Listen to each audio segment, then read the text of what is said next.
Hello and welcome back to HD Racing and welcome to multiplayer once again.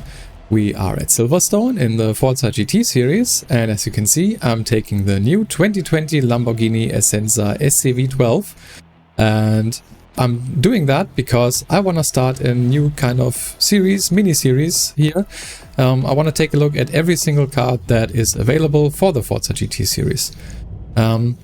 And I kind of want to get some experience in it and also then show you a race and talk about what the car is about, what it's good at, what it's bad at, and all that kind of stuff. But I will have to talk about that later, as this race is getting underway and I get a very poor start, which is partly because of one of the flaws of this car. I'm going to talk about that later. But yeah, for now I think we're gonna focus on the action because there's gonna be a lot of it.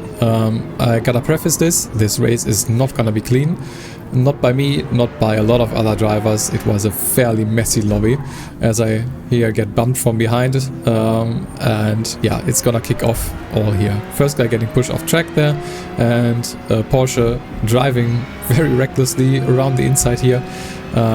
For some reason then moves to the left and bumps into me, not quite sure what that was about. And I decide to stay a little bit towards the inside here, brake nice and early and try to get around this corner, but again the Porsche dives on the inside. Another car gets through, but they collide, and well, that, I think it was a Corvette, just got spun around. I then get sandwiched here and just pushed off track. I couldn't steer to the right at all anymore. I'm not quite sure who was at fault there, what was actually going on. I think there were multiple people involved, but yeah, that definitely cost me a couple of places, as you can see. And the carnage does not stop here. You can see people going all over the place, all kinds of different, let's call them racing lines. Sometimes it's very interesting where people are going, and yeah, you definitely need to be quite careful if you're in a lobby like this.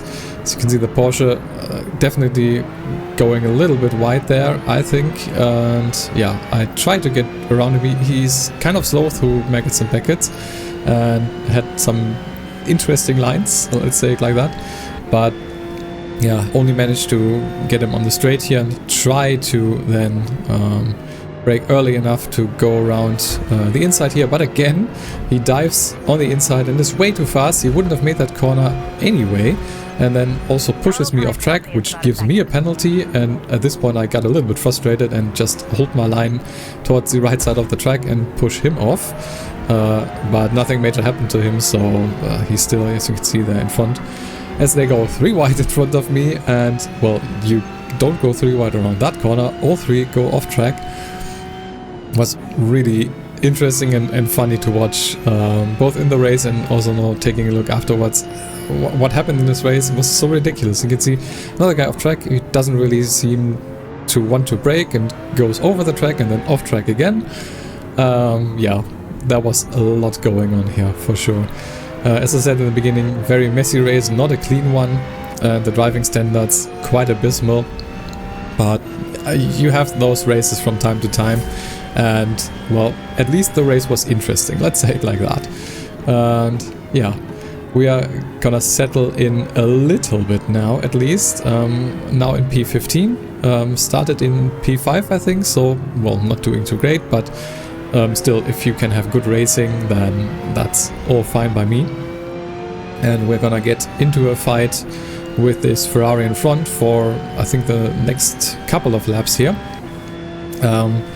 And I still haven't been able to talk about what I wanted to talk about, which is this car. And I think we're gonna hold off on that a little bit because I think it's gonna get interesting with the Ferrari in front quite soon, as he goes a little bit quickly into maggots and packets and well, slides across the track here. I at least managed to avoid him and try to go around the outside here and just try to get away from him, but he seemed very, very fast on acceleration and just on the straights in general. As you can see, pulling away from me quite quickly. It seems to be that either the Ferrari is just better on that front, or maybe he also has tuned down his aerodynamics, so he doesn't have as much drag. As I go for the inside here on this left hand turn, this sharp one. He bumps on into me from the outside a little bit as one other guy goes off track in front.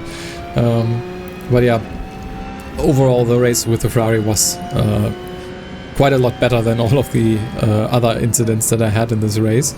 The Porsche here definitely missing the apex and being quite slow, and I don't slow down enough and bump into him a little bit. Nothing major happened luckily, so yeah, it's not a big deal. And yeah, we are definitely still in the thick of things here. The Porsche in front and the Ferrari also still behind. He is gonna catch up again because we've got another straight coming up. So that's one of the things I can already talk about this car. Acceleration and just straight line speed doesn't seem all that great in its stock form. You can probably do something also if you take a look at the aerodynamics, and another thing which is the gearing, which I'll talk about a little bit more in a little bit.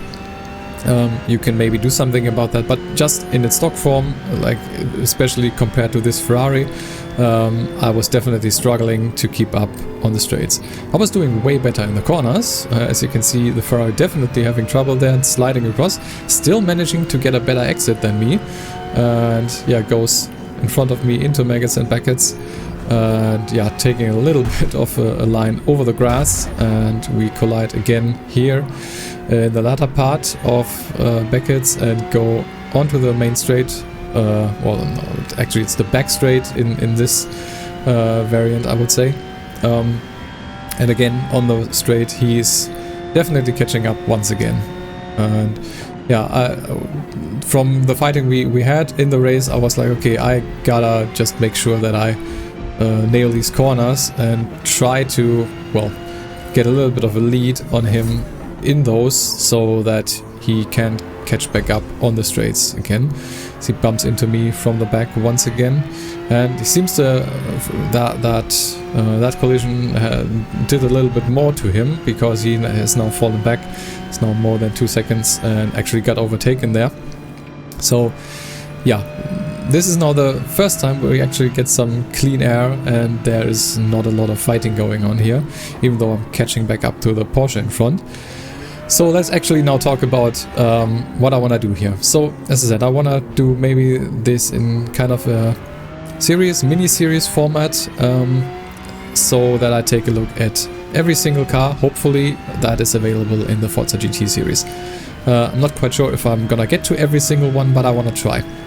And I want to take a look at it, so drive it for a couple of races, get some experience and some feeling for the car, and then just show you one of the races, mostly just the most interesting ones, or the ones that highlight the strengths and weaknesses of the car the best, and then just talk about it and give you an idea of what the car is like to drive.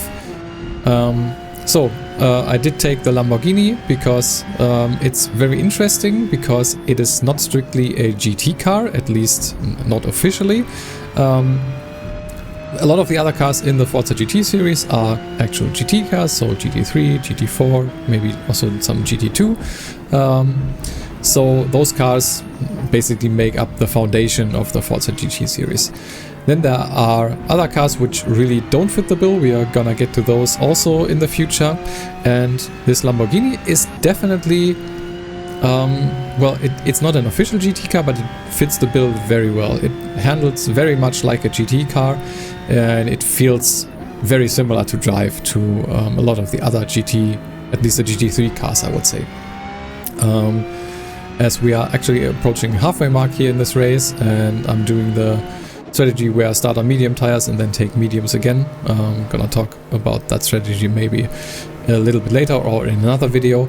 But yeah, the Lamborghini definitely feels very similar to a GT3 car for me. As you could already see, acceleration and just speed doesn't seem to be one of its strengths right out of the gate, if it's not tuned. And that's something I want to preface this with as well.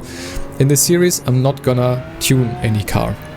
That's because I won't be able to buy every car, and if you just rent the car to drive it in multiplayer, then you won't be able to tune it. And since, as I said, I'm not gonna buy every car because I just can't. I don't have unlimited credits, unfortunately. I would love to buy every car, but I just won't be able to, at least not in the beginning. So I will have to rent some of the cars that I'll drive, and that is why I will definitely not tune any cars, so we have a fair comparison here. I will talk about what you could do with tuning, and so you can basically take a look at it for yourself. One other thing that is definitely very noticeable in this car is the gear ratio. You maybe could see that at the starting line I was not able to get a good start at all, and that is partly, I think, due to the gear ratios on this car. The gears are very, very long. That's something you can definitely fix with tuning, so it shouldn't be a big deal. If you want to drive this car and you don't like the gear ratios, that shouldn't be a big deal. You could just change them. As I catch back up to this Porsche in front, who definitely has trouble through Maggots and Beckets, and yeah, I don't know, I wasn't alongside, so maybe I should have not been that aggressive, but he also closed the door quite heavily. Felt a little bit bad for that incident for sure, as he seemed to have lost a lot of time there. And also another Lamborghini was able to catch up to me, and yeah, we are gonna have a little bit of a battle here as well. But yeah, the gear ratios you can definitely fix by tuning them, but in their stock form, so if you haven't tuned, the gears are very long, and that leads to you being in first gear a lot of the time through the slow corners, which you won't have to do in a lot of other GT cars. Like mostly around slower corners, you go down to third and then maybe second if they are very slow, and then for hairpins you do first gear in a lot of the GT cars. In this one you will have to do first gear for a lot of the slow corners because the gears are just so long that second gear just won't cut it on exit. You can see here both those corners I was taking it first, and there's a lot of other corners as well, and you will have to get used to that if you don't want to change the gear ratios. I would say you probably should do some changes because at least for just getting the car started off the grid, it's really bad like it is right now.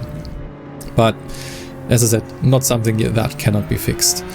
Other than that, I'll have to say this car feels really, really good. I said it's not an official GT car, but it really feels like one. It has a lot of downforce, it feels very planted, very stable in the corners.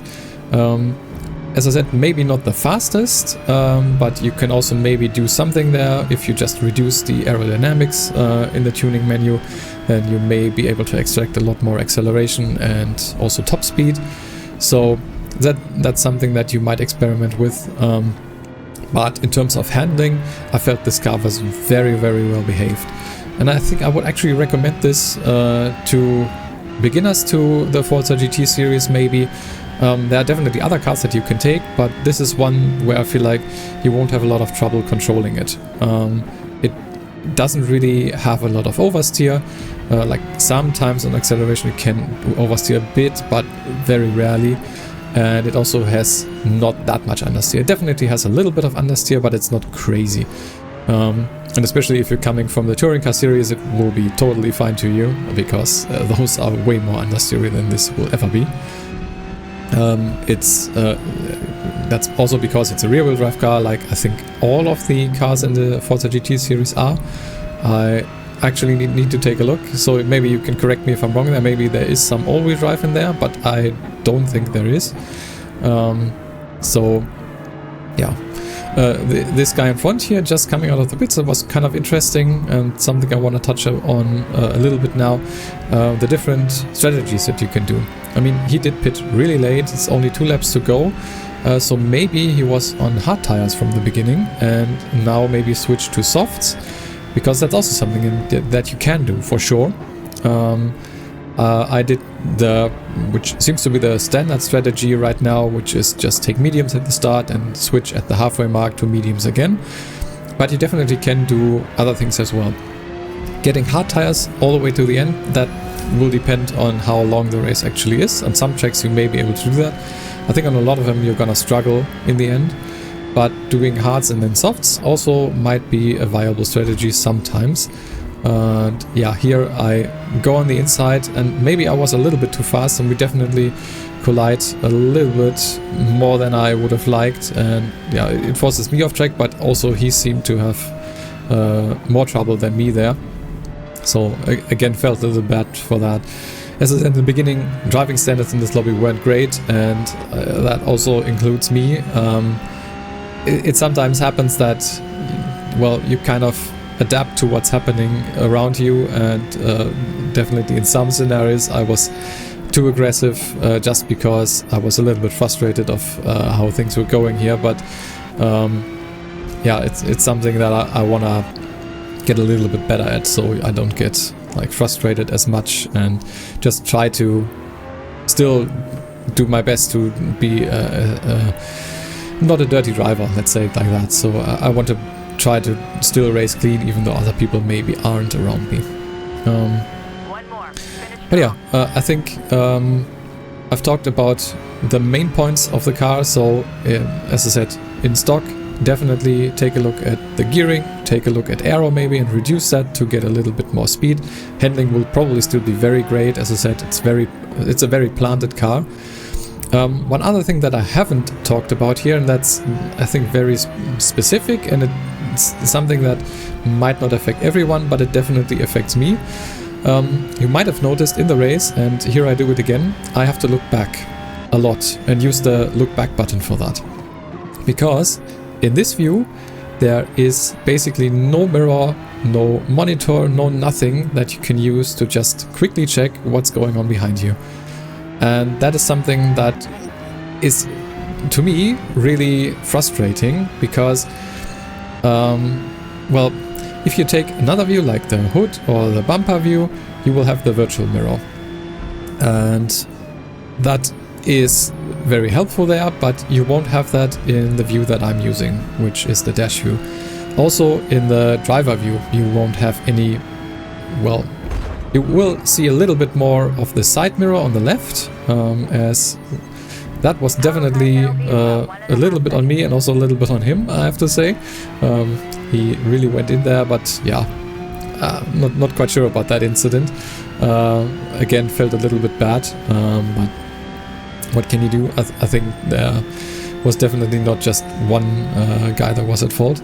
But yeah, finishing that point about the mirrors, I think that's the one thing that's really annoying about this car for me. You can't really see behind unless you actually, well, take the time to use the button to look behind. And that's a little bit frustrating if you just want to have a little bit of a peek what's going on behind you.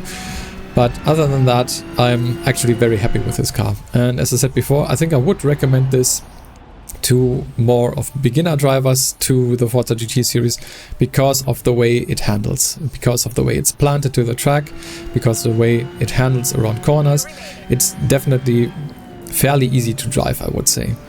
And I think with a little bit of tuning in terms of gearing and the aerodynamics, you can definitely do a lot with this car. I'm not quite sure if it's gonna be very competitive at the very top.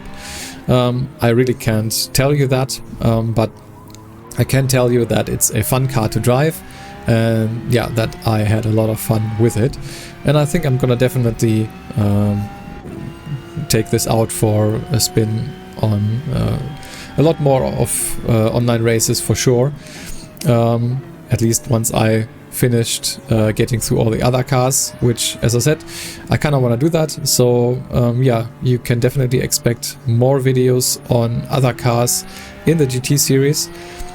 So yeah, I kind of want to get your feedback on that. Like, what do you think of the idea? Is that something you're interested in? And also let me know if there's specific cars you want to see. So maybe you have something that you are maybe wanting to try out and you haven't done so, even though you for sure could just rent the car, but maybe you want to get an idea from me, then I will definitely be happy to take that out. As I said, I want to get to every car regardless. That's it for this race. I hope you learned something. I hope you got an idea of what the Lamborghini Essenza is all about. And if you've made it this far and you aren't subscribed yet, please consider doing so. It would really help out the channel, and it also will then show you other videos from me, and that you will hopefully also enjoy. And yeah, that's it from me. I've been HD Racing. Thanks a lot for watching.